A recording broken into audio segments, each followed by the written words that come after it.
Set, Preeti ji? Anji, couple of people are saying they are not able to join. So, Harmeen Soch, is she waiting? No, there's no one in the waiting lounge now. There's no one in the waiting lounge. Anji, okay. Yeah.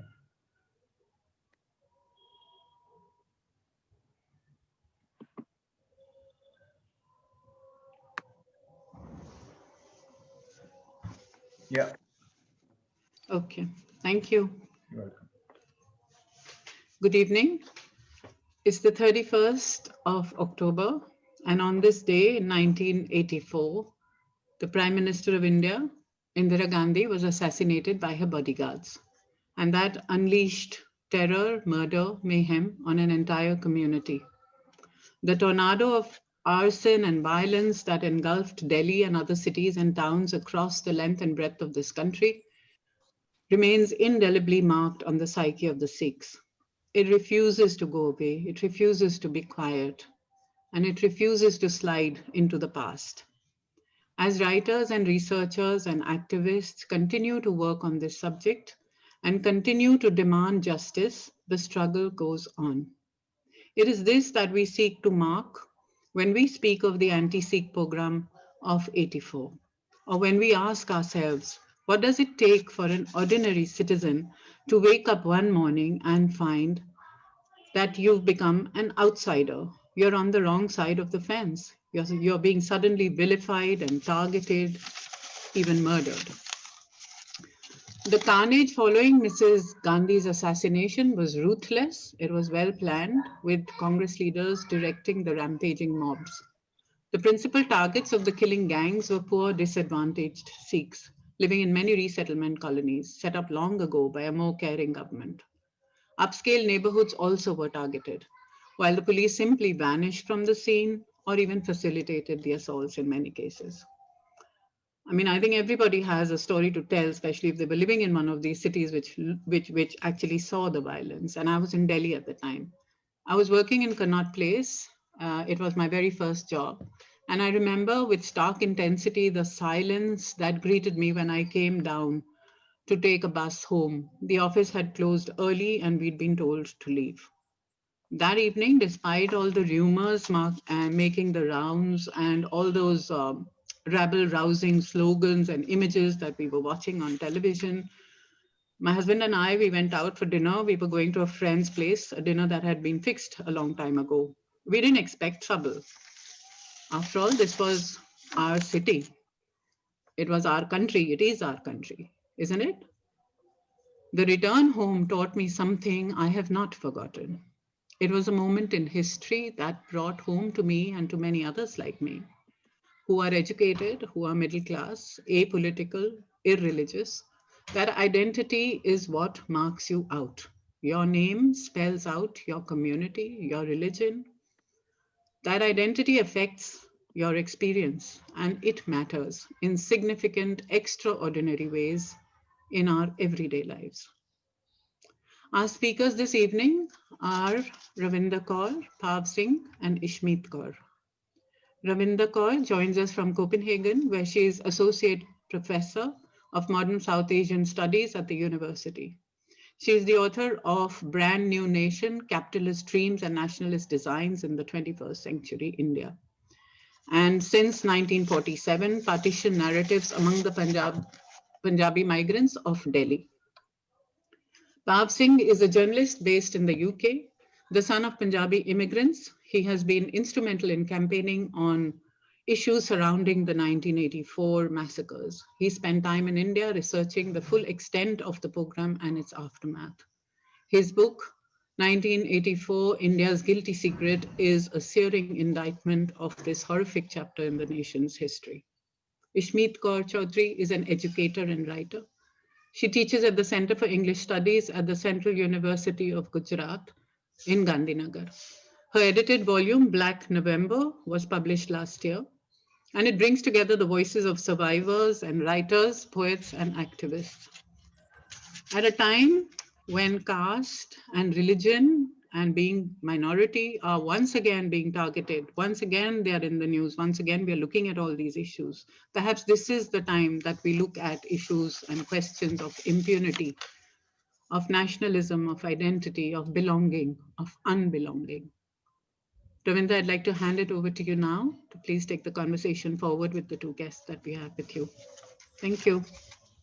Thank you very much, Preeti. And thank you very much to Majha House and the authors for coming together, and all the audience who have taken time out to be here today. So I think I'll begin with a short testimony from 1984. I had just turned 13 when the violence broke out. This is the first time I had heard the words mob and rape. The mob, I was told, was the violent crowd that attacks, often with crude weapons like stones and sticks, sometimes also with sophisticated weapons. The stories were already going around in whispers of the mob that was burning Sikhs alive, burning their homes, looting their property. Rape. The conversation stopped here. No one was prepared to say anything. I asked my older sister what rape was. She cried and she pushed me away. She said, "Go and look in the dictionary," like she often used to tell me. I opened the dictionary and it described rape as forced sexual encounter or unlawful sexual assault. None of this made sense to me, but I instinctively understood that it was something we needed to be fearful of, because neighbors were suggesting that the girls be sent away somewhere. Someone suggested that we keep a poisonous substance in our pocket, that when the mob comes, we should consume the poison. I can't remember who passed on small packets of something poisonous or what happened to them afterwards. We refused to leave our home to be guarded by anyone. Those days of near death passed as the military arrived, and we survived. What I have read for you just now is my own story. 1984 for me was a year when I became aware of the world around me, of how close destruction and death can be. So you live with the strangeness of having survived, with the guilt of the survival, when you have seen so many lives being destroyed around you. So here we are, after 36 years later, to remember this moment of destruction. As a researcher who has worked extensively on partition history, I'm only too aware that both writers and their readers want to read stories of loss and their recovery, of wounds that eventually heal. But as someone who has written my first book on partition, I became aware of the need to tell the story of making it. And if you read partition literature, which abounds, it literally is from the vantage point of having made it and looking back, destruction, which becomes a kind of victory, a recovery. This, I suppose, is because we, neither as writers nor as human beings passing through, really know how to deal with wounds that do not heal, or when we do not even know what healing should be. So I think it is these kind of questions that we probably have no answers for that we are here to discuss today with two authors. And I think it's my great honor to welcome both Ishmeet Kaur and Pap Singh to talk about the books that they have written with great passion. I will be curating this conversation. I will invite Ishmeet to speak first, and then Pap Singh. Maybe you could take 10 to 15 minutes to lay out, and then we will take this conversation forward, also with questions from the audience. Thank you. Thank you, Ravinder. Thank you, Majha House and Preeti, for getting us all to do this. Um, Speaking on 84 is not a very pleasurable thing. It's not something that gives you delight. Rather, it's extremely painful. And every time I kind of prepare for this talk, it opens up a new chapter for me. we all are going through a very difficult time right now. These are unprecedented times and these are dark times.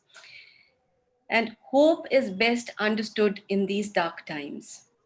I would today talk about, looking at these stories of what the survivors in 84 went through, and also looking at a discourse which changes from only being victims to how these stories, despite all injustice, despite decades of impunity, have become stories of strength for us today. As a researcher, it was very difficult for me to work on this subject primarily because the query began from a personal inquiry and later on became more socio-political, with a very important trajectory of locating literature in order to spell the socio-political concerns of 84. It began with, like Ravinder said, she was 13 years old, I was 6 years old. So I always call it my story. So 84 is my story. 84 is your story. 84 is a story of my neighbor who saved us. And 84 is also a story of a lot of people participating in the mobs to kill other people. So whenever we talk about 84, we have to delimit it as a sick issue and we have to talk about how it is a blot or a shame on humanity altogether. And when I say this, I never knew what these women concerns with 84 was until at 34, I realized that I was a part of this important community which had gone through such a difficult experience in 84. What we saw was our neighbors, basically a journalist, Ravinder Randev, and we are totally indebted to him to give us this life today, saving us from a mob. And not just saving us, saving some more sick families, very few, but saving them from the mob as well. He being a journalist, the mob immediately realized that they would be spotted and they left. When we were, when I was collecting the narratives from the Tilak Bihar Widows Colony, as we have come to call this collection of people where all the survivors, wives, widows, and other underprivileged people were brought in together in this colony. Somebody mentioned that in the mob, there were people of lower castes and who were deprived. Unlike that, we saw a mob which had people which were middle caste and none of them were deprived. So when we talk of who comprises the mob, it becomes very important to think about these questions, that who is it who's attacking the other community. My query in doing this book has been definitely personal, with a response that came from my father, who once said that who's going to write our narratives? Our narratives have gone unrecorded. My father's narrative was still not that difficult to narrate, which I've done in my introduction, because after all of us survived. But we did live with this kind of a guilt, which is called the survivor's guilt, for having been survived and for perhaps not being able to save others around us, or being maybe in a very secure city, Shimla, and just witnessing what was happening in Delhi, Kanpur, Bukhara, and other parts of the country. The query became intense, once I started, in fact, teaching literature and looking at, literatures around conflict. And that was where I realized that 84's stories had not been told. And when I say stories, there was a narrative. The narrative was there in either in books which were written from journalistic point of view, or written by certain politicians, or written by certain historians. But in literature, there was a miss. And it was very important to locate that miss. And I wondered how many eminent writers, who had written so much about Punjab, had missed writing about so-called Churasi, so-called 84. Churasi also became a kind of a fixed site of memory for all of us, because anybody visiting our house, one question was for sure. Since we were staying in Shimla, which was a tourist city, we had guests all the time, and every time somebody came, there was a question: what was your loss in Churasi? What happened to you? And there will be tales about Churasi, to which we were mute witness. We were listeners as children, never understanding the context of it. At 34, when my father said that his narrative had not been recorded, and when I asked him what he was telling me, and he told me how his best friends had othered him, asked him to cut his hair, remove the turban, talked derogatory in a derogatory language about Harmandir Saab. And when I asked him where were his stories, he said, well, and when I asked him why he hadn't told us all that, he simply said, you had your experience, which was a better experience of being saved by a neighbor, and you knew the value of friendship. I did not want you to grow up with my experience of how friends turn your backs to you. And this is where, I understood that the stories had to be told in a particular frame. We had to rise above uh, playing only the victimization card, but we do have to realize that we are victims. We have to assert we have our rights as minorities, but at the same time, we have to render them with hope, because being human is the most important thing. This compassion is what I was looking in these stories. And then the first inquiry was to get into the colony to talk to the women. There were lots of guilts that accompanied me as I visited the colony. The first of them was that there was a widows' colony. That was the first guilt, that, look, where are we? There's a widows' colony. The second was that the condition of the colony was really bad. When I look at beautiful gurdwaras, very well maintained gurdwaras, and in comparison to when I look at my people who have suffered owing to their very much sick identity. I remember a woman telling me that I told my son, she was one of these inmates of this colony, and she said, I told my son to retain the turban because his father was killed because he was wearing a turban. And when I look at, people being killed because they possess that identity, and when I look at, other statements which come from religious bodies, I feel the Sikh leadership has missed it out all. The Sikh leadership has not given enough attention to this issue of 1984.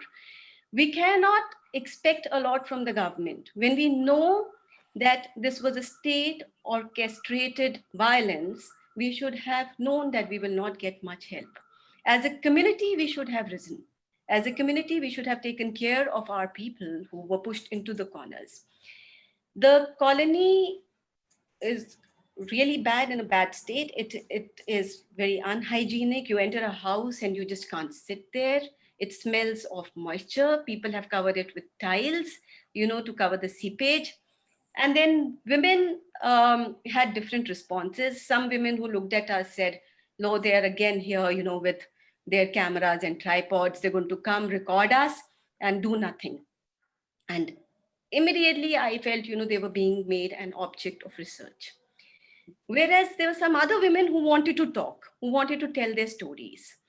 And the ironic thing is that when they came up with their stories, they wanted uh, themselves to be the subject of the stories. The moment we said we wanted to talk to their children, some of them said they did not want us to talk to their children. They wanted to keep their children away from all this. Some of them said we could talk to the children, but we couldn't record them. And some said we could talk to the children, but we had to promise them that we're not going to mention anything that the children shared with us. Except one girl who was the daughter-in-law, and a very young daughter-in-law, and she said that in our family, we have never celebrated Diwali. Diwali had just happened before 31st October in that year.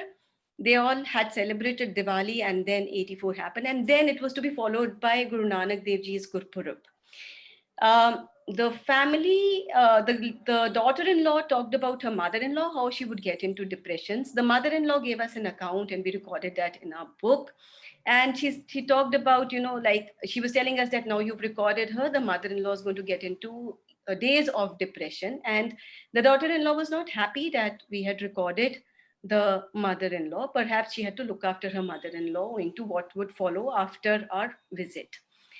So these were certain difficulties. And more than that, the colony has lost the youngsters to drugs. They've lost them to petty crimes. There hasn't been empowerment of these people. And the worst of all that has happened is that the women went through a lot of molestation.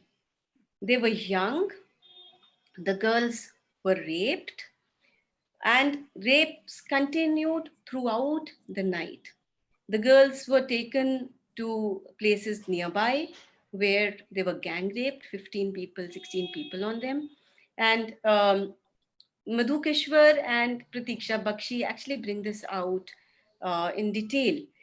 And the sad part is not a single case regarding these rapes was registered. I think that is something which is going to turn into lost histories of the community. When are we going to speak about these stories? Will we ever be able to speak about them? These stories are going to go away with the women who experienced them. And one of the women said, when I asked her, where are these women? She said, we are them. And I was surprised when she said, we are them. And she said, I looked at her and she looked at me, and I said, this is the same thing that has happened with me. And I felt this is the same thing that has happened with me. So this query was now to be translated into literature. Having recorded the survivors, having brought in their affidavits, the next section which I do in the book is on short stories, plays, and poems. We got people to write short stories. And a lot of people came together to write short stories, and amongst them, then some of them were selected. One story which I would like to bring out, particularly because when we come to the woman's connection or women's story, we need to look at that it's not just about women being of the Sikh community. So when I talk of our stories, your stories, stories of my neighbors, and stories of other people, so when violence happens, it affects everybody. And so there was this story which has been written by Professor Rachel Bari, who is a South Indian woman based in Karnataka. She wrote a story of a small girl who used to go for tuitions every evening. And there was a boy who would follow her. The boy was a familiar face to this girl. And but the girl was not interested or whatever, but the girl would just go her way to the tuitions. Finally, there is news of Mrs. Gandhi being assassinated. There is a very tense environment around. It's a very tense situation around this girl. And as the girl is moving into the lane where she would go for tuitions, she sees it's all empty. She's a bit scared. She turns around and she sees this boy following her. And she says, "Bhaiya, mujhe bacha lo." And then the boy seems to be narrating this story to his friends, and he says, "Maine usko bacha liya." And we know what is in "Maine usko bacha liya." The boy had not saved her. The boy had molested her. And the story ends with the phrase, "Perhaps she was not even a Sikh." And the last line, which is also the title of the story, is, "It doesn't matter either." So when it's the woman question, it doesn't matter, I mean, what your identity is, but it does matter that you are women. And more than that, are we going to again re-register this loss of women as loss itself, like it happened with our grandmothers during partition? That's one big question which I want to bring up. Some other stories were also of a similar nature, where people talked about how there was threat to other communities when such a situation happened. So it's not about only being Sikhs. It's also about the beauty of friendship. It's also about how another friend gives his life away for, his Sikh friend when he sees him, burning, and the mob has the father of the Hindu friend as an instigator, owing to which the Sikh friend is being garlanded with the tire and is burnt. And this boy, the Hindu friend, comes. It's like, Yar Anmulle. So it's like this boy comes and he hugs him, and he tries to save him. In return, this boy also gets burnt. Now, the last scene of the story shifts into a hospital where um, the doctor says that the Hindu boy has succumbed to injuries while the Sikh boy might recover. So similar stories like Mistaken Identity Within a Train by Harish Narang. He talks about how there is a man who has a surname Singh, and he's from UP, but he is located by the mob because on the reservation chart, he carries the name Singh, and how he's attacked and killed. So we went on to looking for plays. We couldn't find many plays, but we did find 3 of them, which we brought in the book. And finally, poems. A lot of people wanted to express their concerns within the poems. And these poems were something which were talking about the Sikh identity. They talked about why people, what was the Sikh culture in itself, and how the Sikh culture was being threatened during the mob attacks. So the mob would look for the forehead sign if people had cut their hair, because people, the men would wear a jura, and there's a kind of a V sign over here. So if they've neatly and recently cut their hair to save themselves, they would be found with that. Or if they wore a kada, they would be found, and so on and so forth. So the stories bring out this kind of a Sikh culture. Sorry, the poems bring out this kind of a Sikh culture, and then they talk about also how people had been othered. So this is a larger purview of the book. And more than that, became very important to understand what literature did. So when justice had failed, in these 3 decades, years of impunity have been added. These 3 decades has given us a history of impunity, a history of injustice. People were not brought to the book. Eminent leaders are still roaming scot-free on the roads. Recent latest report, and I'm sure Pab will be dealing with this in more detail. This recent SIT report, which has come out, it talks about sheer inability of the police to investigate the cases properly. And it also talks about how we have lost time. So there's very less possibility that justice would be done now, and we can't expect that anymore, I guess. And so when we have these many years of injustice and impunity, I think it is literature that comes to the power. It is literature that records the reality of the people, that becomes, in a way, testimonies for them, that also talks about how human beings can, turn into beasts, perhaps, how there can also be a level of friendship. So this dilly-dallying of people killing, and at the same time people also saving each other. At the same time, there is somebody who participates in the mob and somebody who kind of attacks the mob, somebody who compromises his own safety. So, when we talk about this, the responsibility of the writer is to bring both sides of the coin and not to just focus on one side. So it becomes very important for all of us to look at several experiences that all of us have had, how these discourses have changed from what happened to, the questions of human rights, to the questions of impunity and injustice, to the women questions which have been ignored, to questions of asking the community how responsible the community in itself has been towards its own people, and also to question a larger system, the institutions, that why haven't there been inquiries into why did police fail. Why did the doctor not kind of attend to the people? So what kind of a training is this where the police becomes a Hindu or a Sikh or a Muslim? Or what kind of a training is this when the doctor has his individual whims and fancies to treat people? You know, what kind of a training is this? You know, where is the institutional responsibility? I think it's high time we need to question them. It's high time we need. I have always been saying that my test comes when I will be brought to the book and I will brought to a similar situation where I will have to take a side. Either I save my neighbor or participate in the mob, or maybe, you know, save somebody's daughter, or do nothing, sit inside, lock my door and just protect myself.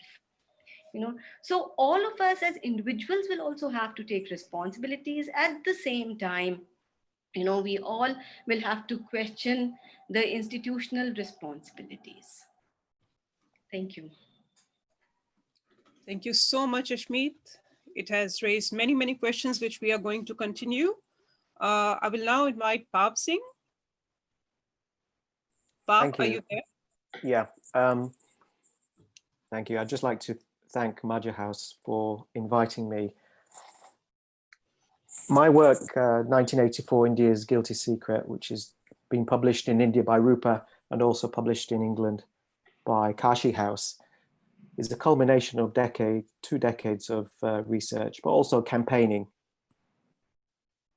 I was brought up in Britain under the shadow of the Jewish Holocaust, and I have witnessed many other global tragedies, atrocities: Chile under Pinochet, China, the Tiananmen Square massacre, the genocide in Cambodia, Rwanda, Darfur, Bosnia, Syria, the list goes on. But all have rightly and unequivocally been condemned. They've all received considerable global attention and international condemnation from governments, from human rights organizations, and also from high-profile campaigns. But for the innocents of 1984, there is a deafening silence. There's a lack of international concern and consideration of the nature of the violence, which has allowed the guilty to evade justice, and the crimes have gone unrecognized for what they actually were. So we have a UK Prime Minister, and many Prime Ministers in the UK have never condemned what took place following Mrs. Gandhi's assassination. Even our opposition leader has never condemned. They've condemned the assassination of Mrs. Gandhi, but they are completely silent on the violence that took place afterwards. This crime against humanity has gone unnoticed by the international community for far too long. So I put it to myself to campaign on the issue through my union, through political parties, raising motions, organizing exhibitions. So a few years ago, I worked with a Delhi-based photographer, Gauri Gill, and we put together an exhibition in London at the Wiener Holocaust Library. So it was the first time the issue of 84 was raised outside the community in a public space in central London.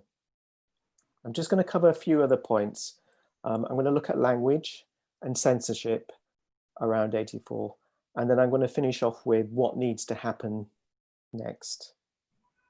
So in terms of language, you know, the continuous use of the word riot, not just by the perpetrators and their apologists, but also the media. Even today, I'm looking at some of the news reports around 84 and the continual use of riots mischaracterizes what actually took place and the crimes that took place.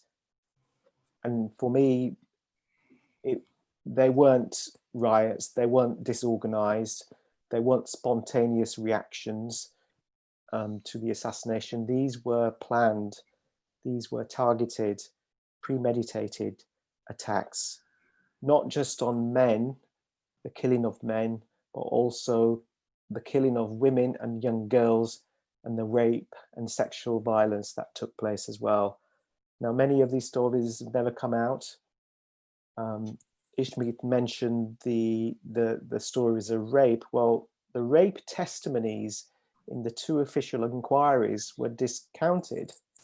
They didn't want India to know that rape and sexual violence occurred in 1984, because if they did, and if they admitted that children were killed, they would have to look at genocide and mass crime and crimes against humanity. And that was one of the reasons why they discounted that.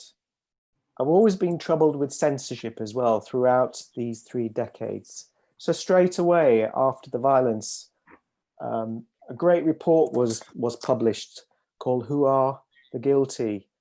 by human rights groups. The government banned it in Punjab. The publisher, a guy called Professor Jagmohan Singh, who's the nephew of Shaheed Bhagat Singh, he was charged with waging war against the nation. This is how serious the government, the lengths the government went to make sure the news didn't get out. Also, in 2004, there's a film which I thoroughly recommend. It's a film called Ammu. I think it's available on Amazon. This was directed by a Indian American by the name of Sonali Bose. Now, the Indian Censor Board forced a scene to be cut from the film. Now, this scene featured the widows of 1984,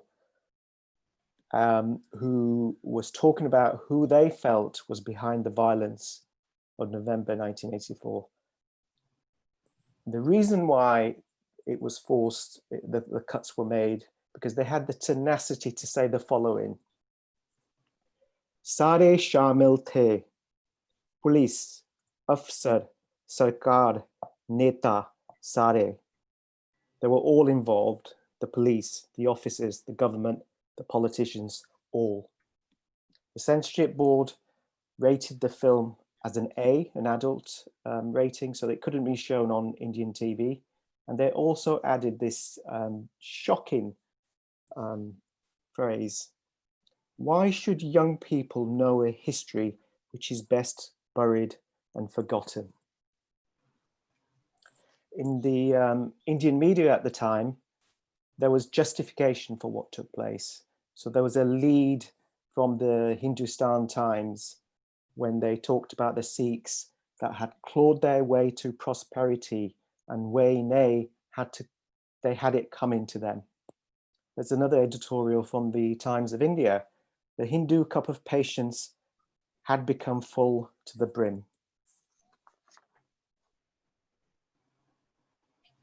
The Indian government, and in fact the Indian High Commission in London, also tried to ban a documentary by author Salman Rushdie, a documentary called Riddle of Midnight. Why? Because it featured the testimony of a Sikh widow who had witnessed the murder of her husband and children during the violence. And I compare this to many other atrocities. So if we look at just before the Holocaust, we had Kristallnacht 1938, where Jews were targeted. Now, that came about when a Polish Jew had assassinated a German official in Paris in retaliation for the way the Nazis were treating Polish Jews. Because of that assassination, the Nazis conducted pogroms throughout Germany, Kristallnacht. But they made out as if this was a spontaneous reaction to the assassination, where actually it was organized pogroms, attacks on synagogues. attacks on the Jewish appearance, their hair, and then eventually they started attacking Jewish businesses and carting people to the concentration camps. Very similar in that sense to what happened in 1984, where it was viewed as a spontaneous reaction, where actually it was an organized genocidal massacre. So finally, I'm going to go on to what I think needs to be done. This is a debate I'd like to start actually with like-minded people. I think it was Karl Marx who said that philosophers have hitherto only interpreted the world in various ways, but the point is to change it. So for me, it's about changing the narrative, changing the way we look at and actually resetting the argument, the debate around 1984. And it comes under the title, Tipping the Balance in Favor of the Victims. So I'd like a debate around the case for an independent 1984 Truth and Reconciliation Commission. In 2005, the former Prime Minister of India, Dr. Manmohan Singh, made this astonishing admission in relation to 1984, when he stated, "A feeling persists that somehow the truth has not come out." Now, although the Congress Party failed to account for their failings that cost thousands of lives of its citizens, little has changed. I think there's an urgent need to address the shocking truth of the events of November 1984. You know, we've had previous government appointed commissions, inquiries, 9 of them, which have shielded the perpetrators and simply not worked out to bring closure. And as a consequence, the wounds of 1984 have continued to fester. You know, there's a wealth of information that has been uncovered where this was taking place in South Africa.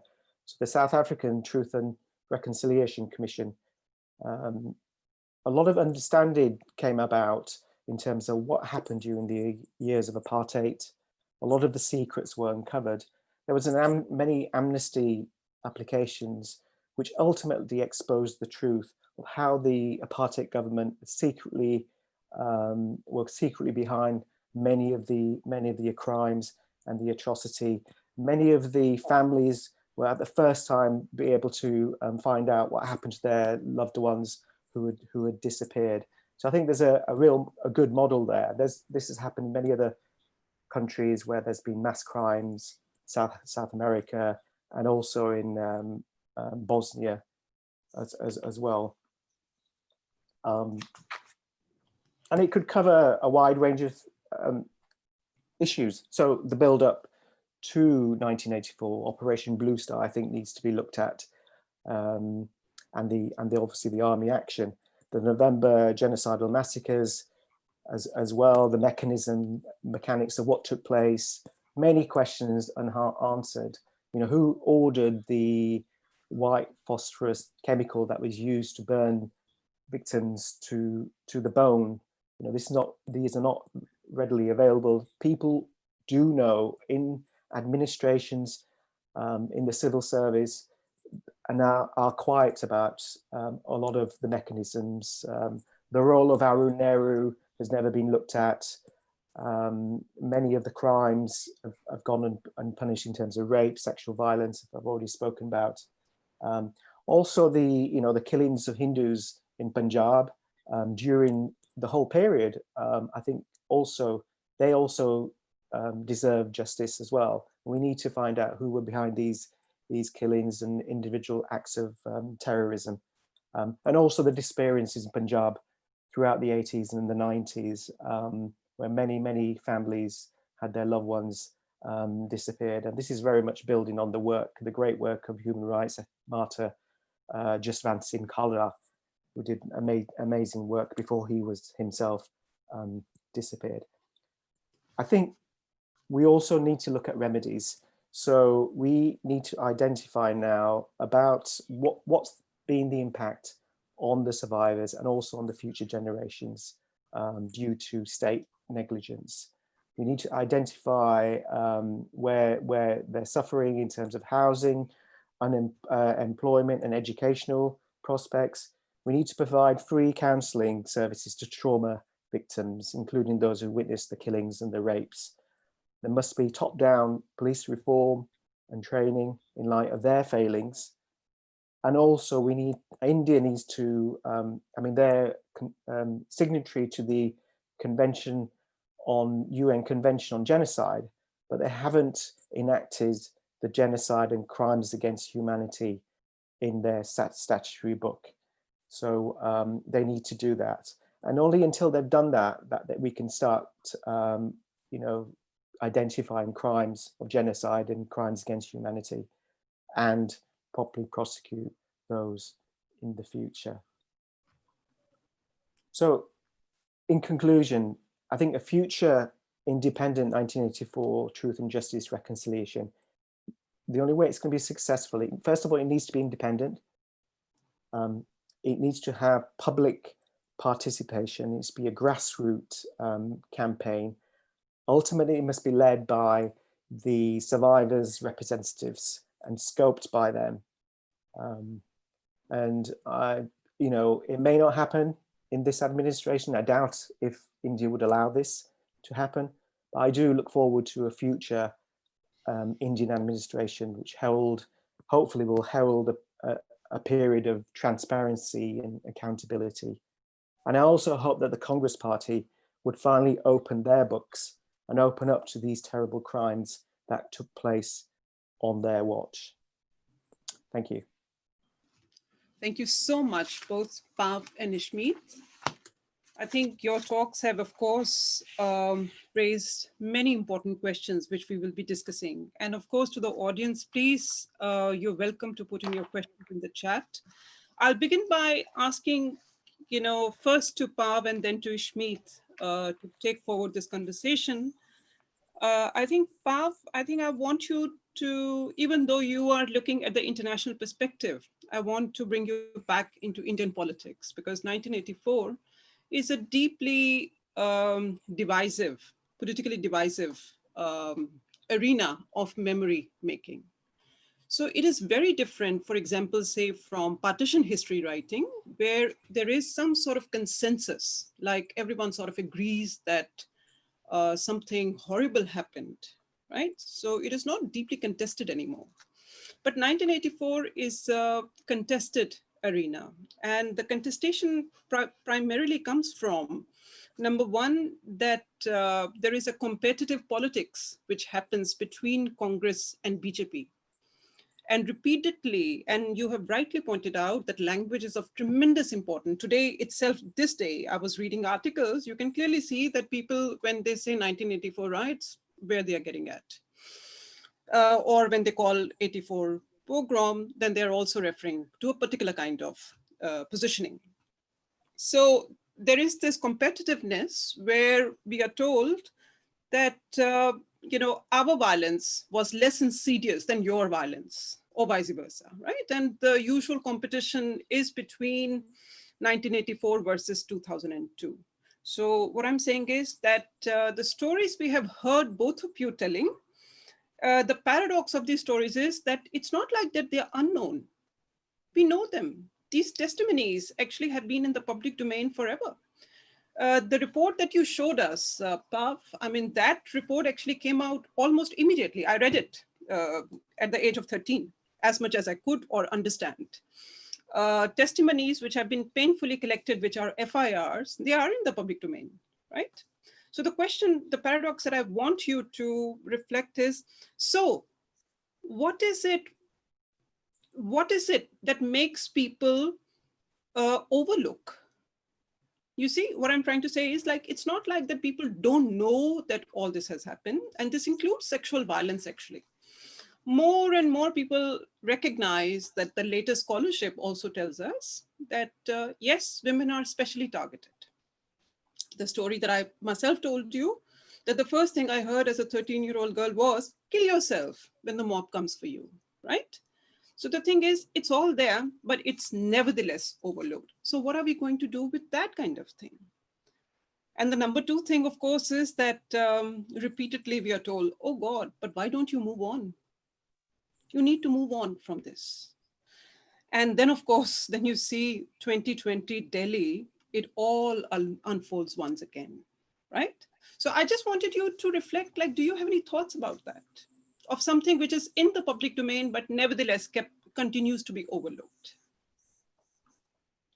Yeah, I think these are very good questions, particularly the one about why 84 is so overlooked. I think there was a period for about 10, 20 years where this was seriously covered up by the government. So we had the Misra inquiry, which didn't take, the thousands of affidavits that were submitted. They didn't take the testimonies of the journalists who arrived at Trilipuri. Tripuri and the other places, Sultanpuri, so forth.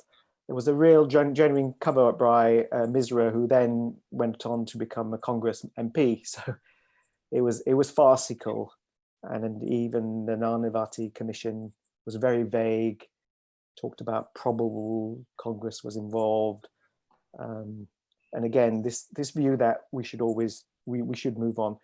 I think what's also important about 84 is that there was a tremendous anti-Sikh backlash during and also after, particularly after there was an election. The general public, on the whole, gave tacit support to the Congress Party for teaching the Sikhs a lesson. There was very few citizens, and there were, admirable non-Sikhs who came to the help of victims, hid them, and supported the campaign for justice. But on the whole, generally, people were either actively involved in the killings or indifferent to the killings. And I think that's fed through the whole 3 decades, and that's why it's been a real problem. The issue of the two parties and using this as a political football, I'll always include the Akali Dal as well to this. They only say anything when it comes to November 84, and they are also using this sort of grotesque, my pogrom is better than your pogrom sort of things.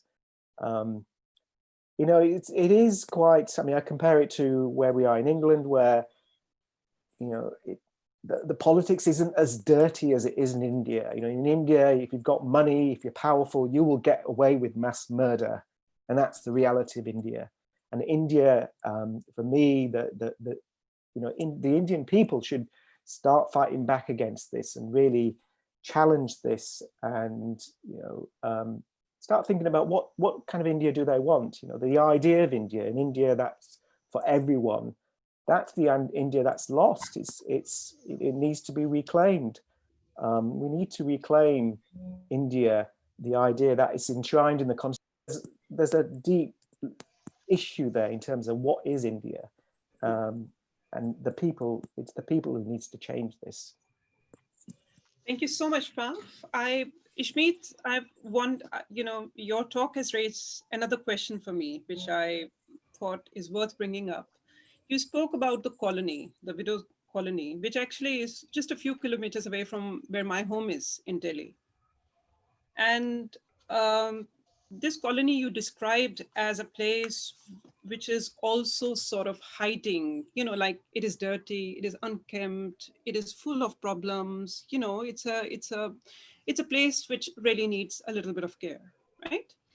Actually, the thing that I wanted to draw attention was that the caste question. When you mentioned that, this is a Sikh issue, but it is not taken seriously. So then the question is, why is this Sikh issue not taken seriously? And I think we often forget that Trilokpuri, Sultanpuri, all these colonies where actually, much of the violence took place. These are colonies which are resettlement colonies, which also are home to the less privileged sections, both class and caste, right? And I think this probably also points to some of the fractures within, what you would call Sikh community. The reluctance to actually recognize that the claims of these widows have not always been taken seriously because they have not really been seen as Sikhs. And I'm saying this because I have followed this issue for years and years. And you can see the ways in which already right from the beginning, there was a discourse that these widows are capitalizing, that they are selling their stories in order to gain flats or homes or compensation. And you could see that a lot of Sikh jathedars, who tend to be upper caste, that they were extremely, dismissive of these women. And actually, they would like to capitalize on this issue politically. As Pav has also pointed out, Akali Dal has been at the forefront of this. But yet, at the same time, the people who actually bore the brunt of it, they are almost like you would wish that they would just go away, that they did not exist. And I think this is something I have felt that those widows are important because they are the living testimony of all the catastrophe which has taken place. Yet, politically, they are undesirable. How are we going to reconcile this fracture? And I therefore think that we need to think about the caste question too, or why something which is seen as Sikh issue is unable to comprehend the living embodiment of this destruction. Yeah, I think, Ravinder, it's a very important concern, and you have, in a way, also explained it. Why this kind of a negligence is happening from the community itself. So, on one hand, as a Sikh, there's an ideology that there is no caste in Sikhism, and on the other hand, the caste is so much rooted, on ground.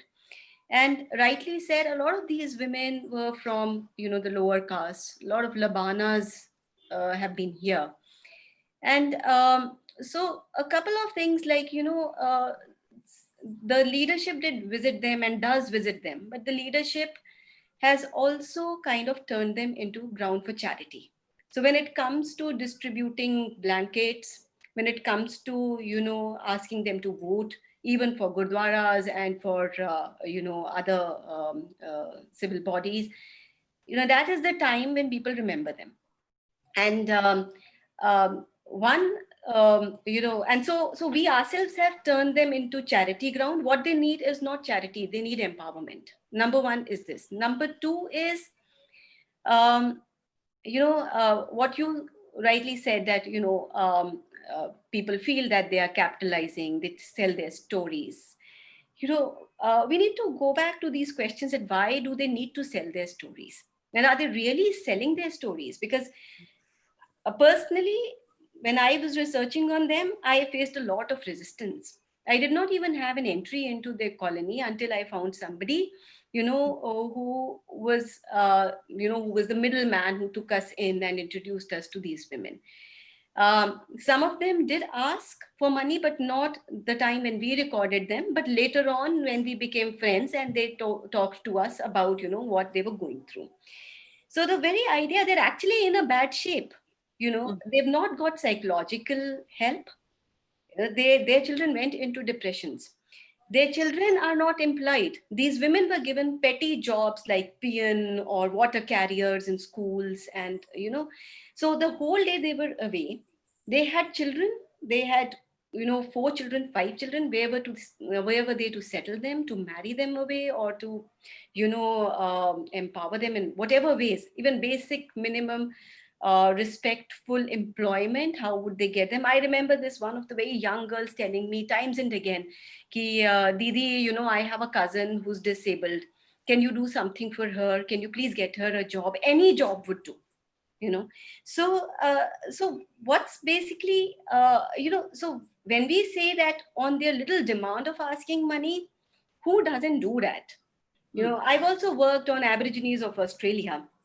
You ask them for narratives, they also demand money. So I don't see any shame in this, because we are also participants in bringing them to this position, and it's not easy to demand money, like.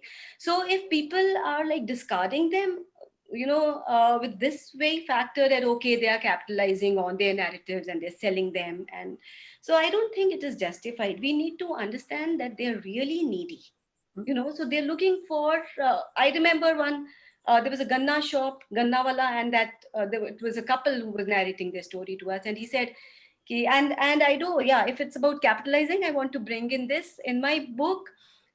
In fact, this interview is there of Shakuntala and Harbans, where 16 members of Shakuntala's family were killed, and per member she would get 1,000 rupees per month as a compensation. So I asked Shakuntala that, do you get 16,000 rupees as a compensation? And Shakuntala's answer was, पहले मारते हैं, फिर मरों पे देते हैं, मरों का खाऊंगी क्या? So she said, they kill us first, and then they give us compensation for those who they have killed. And am I going to eat on my dead? And she said, I don't claim a single rupee from them. The day the ganna shop works, we have food. The day the ganna shop is closed, we don't have. We know how. And they did go hungry. I mean, it was not just a narrative, it was the truth of their life. So one of, Pav, there's this whole question of overlooking. There's a narrativization, so the very idea why people have also overlooked it, because there is a narrativization. Okay, the Sikhs have been militants, all right, the Sikhs are khalistanis, all right, so therefore what has happened to them, they are also assassinators, so what has happened to them is justified, so there is a narrativization. Similarly with these women, our own inability to help them, we justify our own inability by these narratives, by saying, okay, they capitalize, their narratives, they want to sell us. So which I think we need to have larger hearts, and we need to rise above these things and look at them. Thank you so much, Ishmeet and Pav. I think there are lots of questions coming from the audience also, and I'm not sure how to even go about, because there's plenty to talk about. Because we don't have this hand raising thing, but I can, if it is okay, then I'm going to read some of these questions here. Yes. So there is one question to you, Pav, that how you evaluate the role of claimed democratic Western governments in securing justice for prosecuted minorities in third world when it comes to taking policy stands or decisions on the same. And it is a question by Gurshamsheer Singh. Sorry, could you repeat that again? It says, how do you evaluate the role of claimed democratic Western governments in securing justice for prosecuted minorities in the third world when it comes to taking policy stands or decisions on the same? Basically, a question about what do Western democracies, how do they look upon 1984? Because you spoke about the international dimension of, like, Sure. Is there any condemnation? Yeah, so Western democracies towed the line of the Congress Party after the massacres, that these were riots and there were spontaneous reactions to Mrs. Gandhi's assassination. For them, they didn't want to upset India. Their main focus was to secure defense deals and to cozy up to big business in India. And that's the reason why, they're very hypocritical. My country, my government here is very hypocritical, because on the one hand, they will say they don't interfere in India's internal affairs or any other country's internal affairs. But when in 1989, the Tiananmen Square massacre happened, Britain was the first country to condemn that massacre. So there's lots of double standards that happened. But my role here is to put pressure on the British government, to put pressure on India to become more transparent and accountable. I think that's what we as people in the diaspora can do. I'm not, I never advocate a separate state. I've seen what separatism means when looking at partition. Any breakup of India will mean ethnic cleansing and bloodshed. And that's not the way forward, I think. Confining Sikhs into a small area, I don't think that will combine their you know, the way they're progressive. In essence, Sikhs are found all over India. And, you know, me being in England here, testimony that we are not nationalists, we are internationalists. We are there to spread, you know, the values of Sikh gurus about helping charity, helping the poor, standing up for those who are oppressed, you know, the equality of women and so forth. They're the kind of ideas that I believe in, a kind of a progressive ideas that I think are relevant to the whole of India, not just to Sikhs. Yes, and there are many questions here now, and okay, I think there is one question probably for Ishmeet, which says, in the aftermath of violence, none of the 20 Gurdwaras, which were virtual relief camps for the victims, was recognized officially for help. Was it political or religious decision? This is by Guru Updesh Singh, and I'm not sure. I think probably it is about, was there any official help? Because thus far we are speaking about the community help mostly. So would you have any idea about the relief? I know of couple of testimonies which I have read that there were some of these relief camps which people had set up themselves. Ajit Kaur talks of one of them which was in a primary school. But I'm not sure about Gurdwaras at all. And many of the Gurdwaras were also attacked.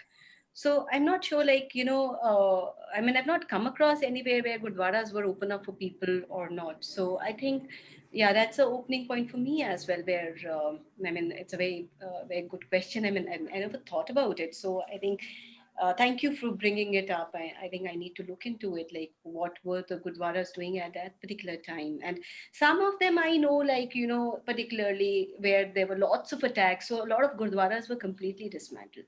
Some of the people were locked into the Gurdwaras, and there was a huge firing that had happened. Many people were killed, So we, in, the seminal work which Uma Chakrabarti did with Nandita Haksar, where they recorded these interviews, and the book came out in 87 itself. There is an account of a Granthi as well, when he talks about how Guru Granth Sahib was also, desecrated, and what all had happened there in his Gurdwara. But I don't have any knowledge of an organized study of it, which does open up a new chapter for me. Thank you. Thank you for bringing it up. Bob, Just there is a question for you here. Yeah, can I just quickly follow up on that? Sure. So I don't know if many people know, but 330 Gurdwara were attacked and burnt in Delhi alone in the first few days. 330.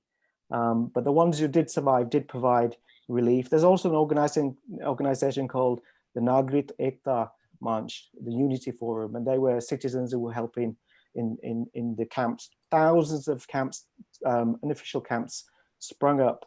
The government did not help the victims one bit. And in fact, they did the most atrocious thing. They forcibly shut down these camps and forced people to go back to the very localities where they saw their loved ones. This is what the government did straight after. It was shocking the way they treated the victims. I think I can just maybe add to it that just after the violence ended and when relief started, most of us were actually like we started contributing to langar making. Actually, we used to do it every single day, and there was somebody in the neighborhood who would collect. So I think it became a sort of a therapy for everyone. I think this is what Sikhs do. You ultimately start making langar, and that's what, like as a kid, you just start rolling rotis, So I think this was, a lot of it was unofficial, community organization, which was going on at that time. So Pav, here's another question for you, which is, just a second, have I, no, there was, yes. It is from Gurdas Tadwal. It says, the problem is, as soon as anyone talks about 1984, one is assumed to be a separatist.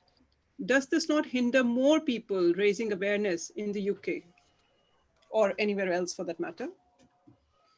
I mean, you know, this whole issue of like speaking about 84 and the first reaction is that, oh God, are you a Khalistani? So somehow it has got conjoined. How are we going to separate this? Yeah, absolutely. And I think it's a real danger that people do conflate the issue of Khalistan with this human rights issue.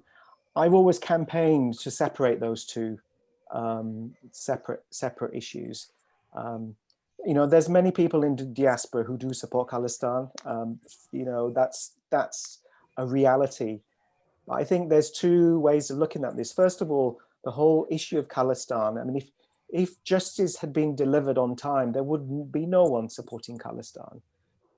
It is a responsibility of successive governments who have you know, done nothing about this, that there is, you know, feeling amongst people that, you know, we're not safe in India and we should have our separate country. I don't agree with that. I think it's a regressive move for Sikhs, as I explained, where we are internationalists. I mean, in our Das, we talk about the pain of losing, you know, our Sikh, the birth of Guru Nanak's birthplace to Pakistan, Nanak Sahib, Banja Sahib, and Lahore.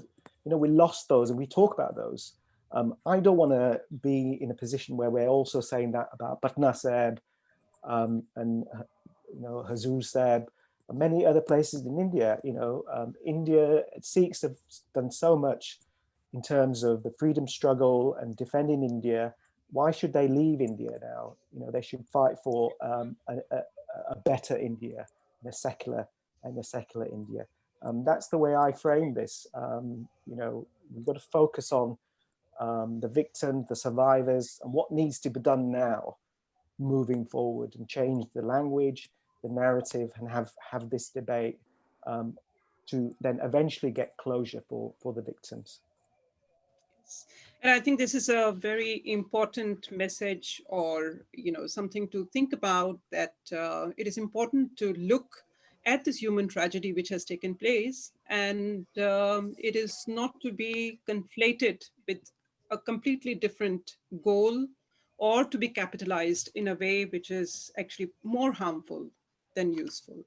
And I can see, first of all, we have gone over a little bit of time, and I can see there are many comments here. Many of them express support. Many are asking for the books, which have been both your book, Ishmeet, as well as Bhav. And I think information I has can been put show up. my book because somebody said that I should put it, you know, so. Yes. Yeah. And I think detail has been put here. And a lot of, some people are also, you know, pondering over the caste question, which has not been discussed before, and I think could become part of our analysis. Uh, and Preeti, you have put up information about another conversation which is going to happen, a very important one, about a new book which is going to be discussed by Hartosh Bal, and it book is by Sarabpreet Singh. It is called Night of the Restless Spirits.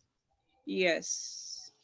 So I think in a way, probably, and someone has written that this is perhaps the most relevant conversation. I think I take it as a comment that here we are discussing something which is very close to our hearts, something also very difficult to talk about. And we have been actually able to look at multiple sides of this difficult question. So I think I'm going to thank both our speakers, Majha House, Preeti, Arvinder Singh. And I think, Preeti, I will leave it to you to wrap it up. Thanks very much, Ravinder. I thought I'd just read out a little bit from a piece that I had written about 84, which is just the ending, and then I'll ask Indu actually to make the formal closing. When I remember those days after so many decades, I wonder about the kind of lessons I have learned, along with the mistrust, insecurity, despair, and anger. There is now a new understanding, as well as an empathy and sensitivity for those who are in a minority or on the periphery or dispossessed and discriminated against or still waiting for justice and closure. I just wanted to say that at the end, because despite everything horrible that we know happened and everything that all of you have documented and spoken about today, we still do have some kind of hope in humanity, and that does not go away. And if it makes us empathetic and sympathetic and sensitive to those around us, maybe that helps in the future, not only to find justice for our own people and our own community, for those others also who seem to be on, suffering similar fates right now. So on that, I am now going to ask Indu to please come and do the closing. Thank you all very, very much for being here today and taking this discussion forward and into so many new areas, which one really had not probably thought about so much. So, Thank Preeti you. ji, would you allow me, before Indu Aunty speaks something? Sanjay has raised his hand quite long time, and I think probably he wished to share something on this issue. So, Oh, I'm we'll sorry. have 1 minute, Sanjay Hazarika.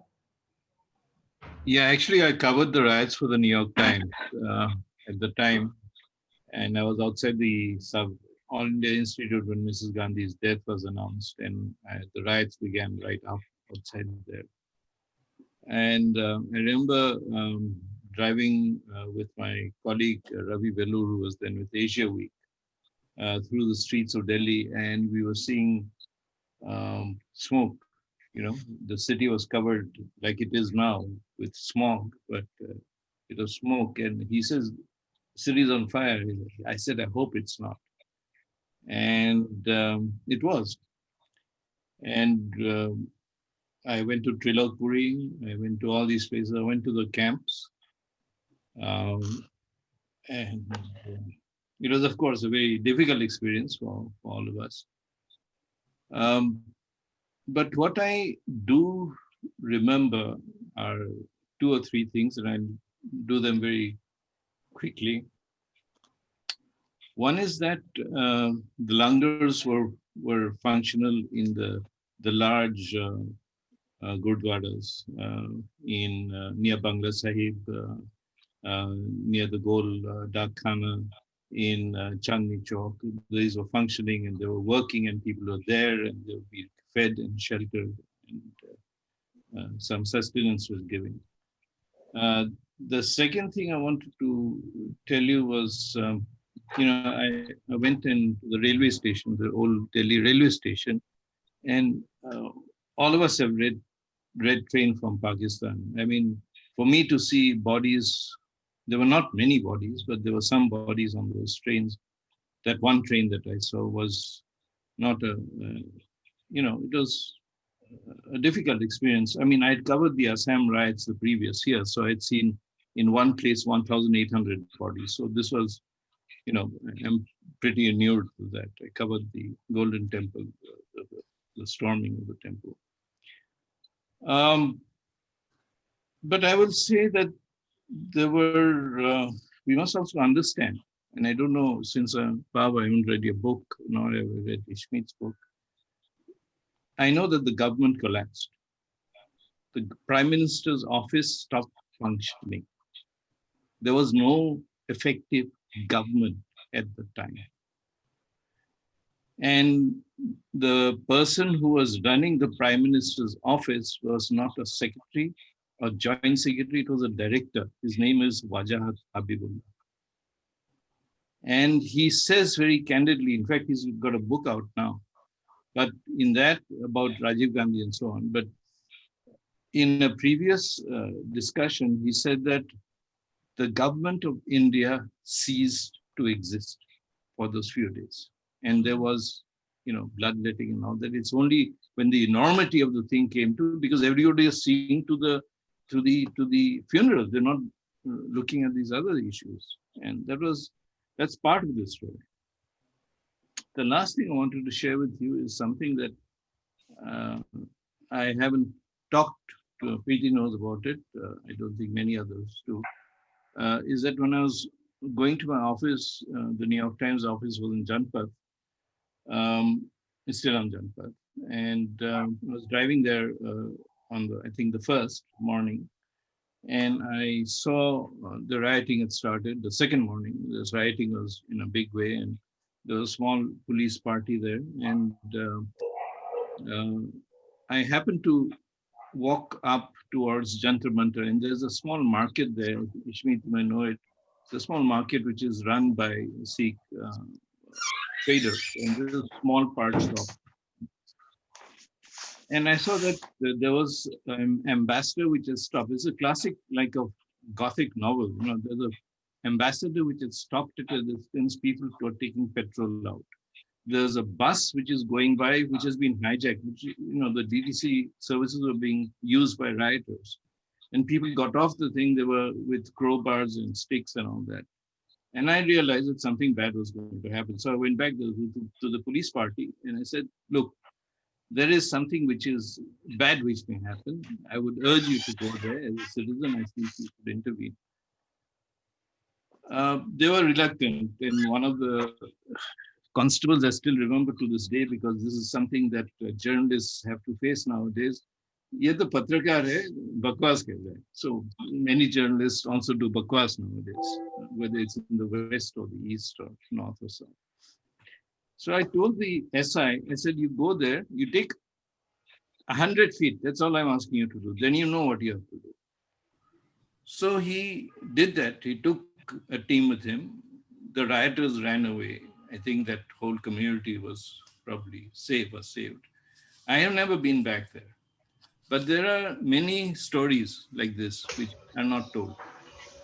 So I just wanted to share that with you. It is a horrible time, but I have experienced other terrible times in other parts of the country also. So I wanted to say that everything, there are terrible tragedies everywhere where we look, where the vileness of man, not human beings, is on display. And we must always remember that there are other people who have also suffered in other parts of the country as bad, if not worse fates, as in 84. You know, I'm not trying to underplay it, but let us also, you know, as somebody who comes from the Northeast, we've seen a lot of terrible things also happening. I think Simar wants to say something. Yeah. Thank you. My question is to everyone listening, of course, including Ravinder, Ishmeet, and Pav. An idea crossed my mind as I was listening to all of you. Do you think a virtual memorial in the form of a website, you know, which collates all kinds of material, the books written, the photographs, the names of the persons who lost their lives, even the names of the families who need help, the cases which are pending, the films which have been made, the documentaries which have been made, would be in place. The time is right to put it together, because that is a kind of memorial I think everybody will be able to visit, no matter where it is. Thank you. I think if I may say, I think this is a very good idea, because there are books, testimony, affidavits, there is a lot of material, the films have been made, and probably what has not been done is to put it together in one space, and to also put it in a way so that it does not become a purely partisan effort, but rather, you know, as a lot of us are emphasizing, that this is in a way beyond party politics. Of course, we have to take into account, yes, we live in a political world and these are divisive issues, but it is also our job to be able to bring out the human tragedy of this all, and to put it in the domain. It's not about moving on, of course, like, you know, like we live. But it's also to just to say that, you know, about moving on, you know, in 2020, January, there was a small video clip which was circulated on social media of a family in Delhi. They were on their rooftop and they were looking around because there was smoke all around. And then clip ends. We never come to know what happened to that family, but they were huddling together. So somebody must have photographed them from another rooftop.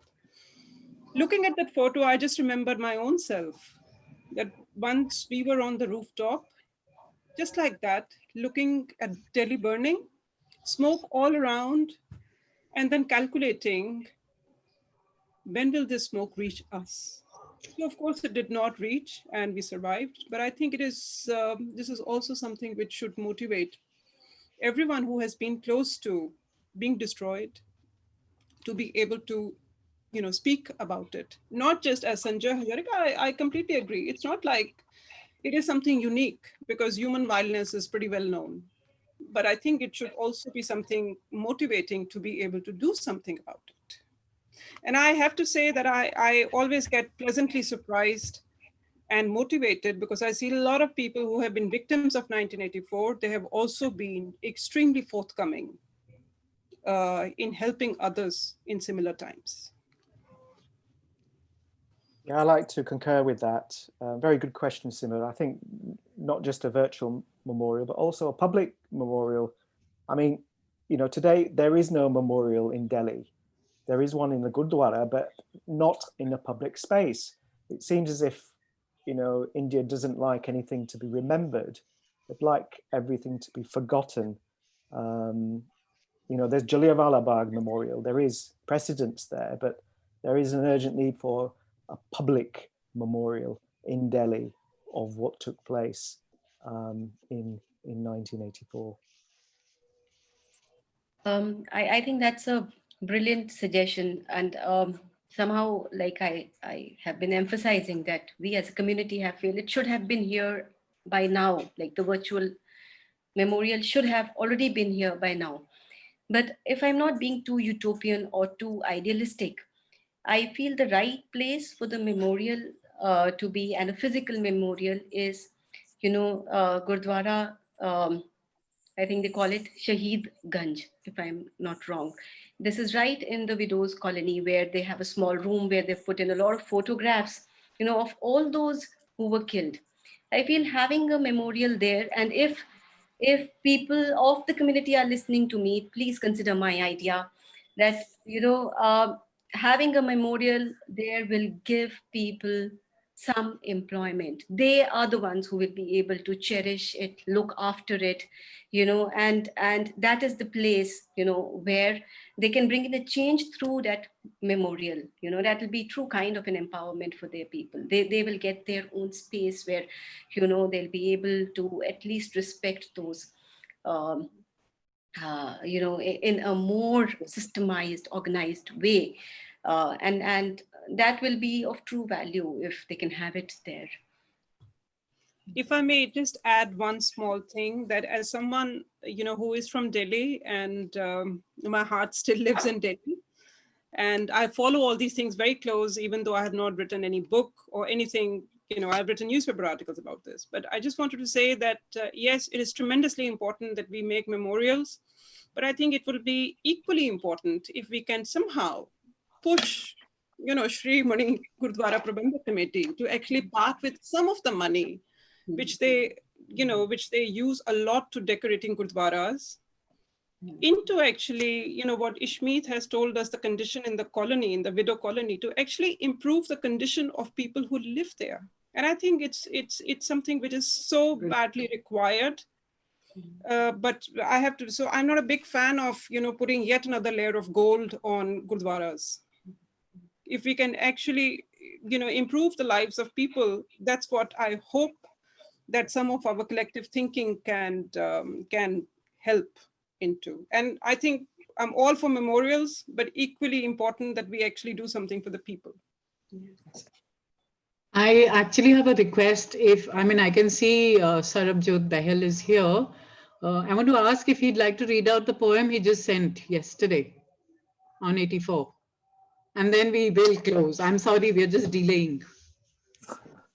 I would do that, Preeti, and I would do it immediately. I know it is an indelible stain on the fabric of our independent India, these riots. So I remember Rajiv Gandhi. सब sorry, ये 2 gadgets चल रही हैं, please एक बंद कर लो. Certainly.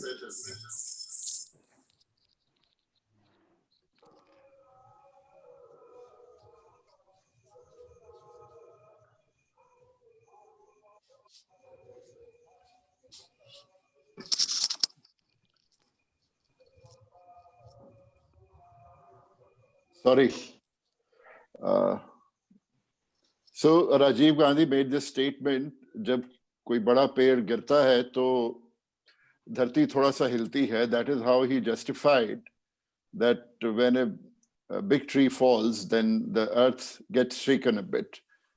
That's how he justified the pogrom of 1984.